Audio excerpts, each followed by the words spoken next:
એ લઈ આવ્યો અને એમ દરેક એકેડેમીની અંદર લોકોને લેતો ગયો. દરેક સ્વાસ્થ્યના સ્નેહ મિલન અંદર અત્યારે મેડમ અમારા દરેક સ્વાસ્થ્યના સ્નેહ મિલન થાય કે નહીં, જામનગર છે, રાજકોટ છે, અમારા એરિયાની અંદર તો મારા 40-50 નંબર્સ હોય જ છે. વાવ. આ 2 વસ્તુ. સો કોમ્યુનિટીની સાઇઝ કેટલી છે તમારી? હા, અત્યારે 500 થી વધારે કોમ્યુનિટી. 500 થી વધારે કોમ્યુનિટી સાઇઝની આ બંને લોકો સર્વિસ આપી રહ્યા છે. સર પહેલો ચેક વાંચો.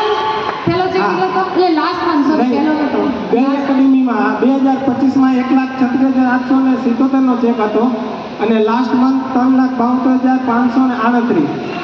અંગૂઠા છે લાસ્ટ 3,72,000. હવે ઇમ્પોર્ટન્ટ શું છે સમજવાનું છે, મારે પણ શીખવાનું છે, બધાએ શીખવાનું છે. સર તમારા અંદરમાં કેટલા ક્લબ ઓનર છે? તમે ક્લબ ઓનર છો, રાઈટ? 500 લોકોની કમ્યુનિટી ચાલે છે, તમે કેટલા ક્લબ ઓનર ડુપ્લિકેટ કર્યા છે? હા, 2 ક્લબ ઓનર છે અત્યારે. જે મેં કામ કર્યું એ મેં 2 લોકોને શીખવાડ્યું તો એ બંને ક્લબ ઓનર પણ છે અને આજે એમનું જબરદસ્ત બંનેનું ગેટ ટીમ પણ અહીંયા recognition તમે તો વાવ. સો એમને મેડમ મારો પ્રશ્ન છે, ઓડિયન્સનો પ્રશ્ન છે આ યસ કે તમે બે ભણ્યા નથી તો તમે શીખવાડો કેવી રીતે? અને તમે ભણવા, મારે બેનને પ્રશ્ન પૂછવો છે, મંજુબેનને, કે તમે સ્કૂલમાં ભણવા કેમ નહોતા ગયા? યસ. તો મારા પપ્પાને તો બકરા ઘેટા હતા, હું એમાં જ હતી. એટલે એ સીમમાં જ રહેતા તો ગામમાં રહીએ તો સ્કૂલે જાય ને. એટલે હું ભણવા સમાજમાંથી છું, બાંધારી સમાજમાંથી. અને આજે પણ અમારા સમાજમાં એવો રિવાજ છે કે દીકરીઓને બહાર મોકલાય નહીં, દીકરીઓને ભણાવાય નહીં. દીકરીને તો બહાર જઈને પાકે ઘરે જવું છે ને ત્યાં જઈને રોટલા જ ગણવાના છે, બીજું કંઈ કરવાનું જ નથી. એટલે માનસિકતા એક અમારા સમાજની એવી હતી. એટલે મને ભણાવી નહોતી અને કહું ને તો મને કાંઈ આવડતું જ નહોતું. તો તમે શીખડાયું કેવી રીતે અને 2 ક્લબ ઓનર તમે બનાવ્યા?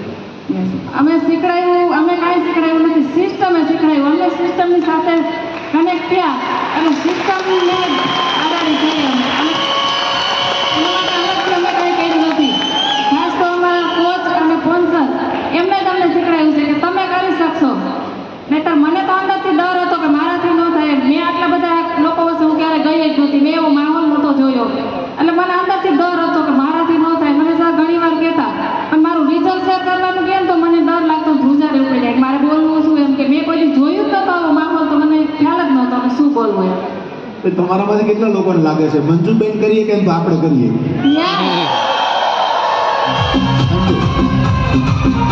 ખાસ તો અહીંયા આવ્યા પછી મને એ શીખવા મળ્યું કે ખાસ કોચનો અને મેન્ટરનો સપોર્ટ કે તમે કરી શકશો. ઘણીવાર તેજપાત મળ્યા અને મારું નામ લખાવી દે મારા સ્પોન્સર, તો મને અંદરથી ડર હતો કે મારાથી નહીં થાય એમ. મને એમ થાય કે ના પાડી દઉં, પણ શરમને હિસાબે ના ન પાડી અને જે થશે એ સારું થશે એમ કરીને સ્ટેજ ઉપર આવ્યા. તો નીચે ઉતર્યા ત્યારે બધાએ કીધું બહુ સરસ બોલ્યા. જે દિલમાં આવે એ બોલીએ. અને હર્બલ બિઝનેસની અંદર એવું છે કે અહીંયાથી કાંઈ શીખવાની બહુ જરૂરિયાત નથી. જે તમે કરો છો એ તમે લોકોને શીખવાડો. અને એ પણ હર્બલની અંદર જબરદસ્ત સોફ્ટવેર એ છે આ સિસ્ટમ. આ આગળ બેઠેલા દરેક વ્યક્તિ, આ સિસ્ટમ એટલી બધી જબરદસ્ત છે કે તમને અત્યારે કાંઈ નથી આવડતું, પણ ટ્રેનિંગની અંદર, ટ્રેનિંગની અંદર જો તમે આવતા જશો તો એક દિવસ અહીંયા બેઠેલી દરેક વ્યક્તિ આ સ્ટેજ ઉપર અને તમારા જે સપના છે, તમારા જે ગોલ છે, દરેક વ્યક્તિ પૂરા કરી શકશે. Thank you.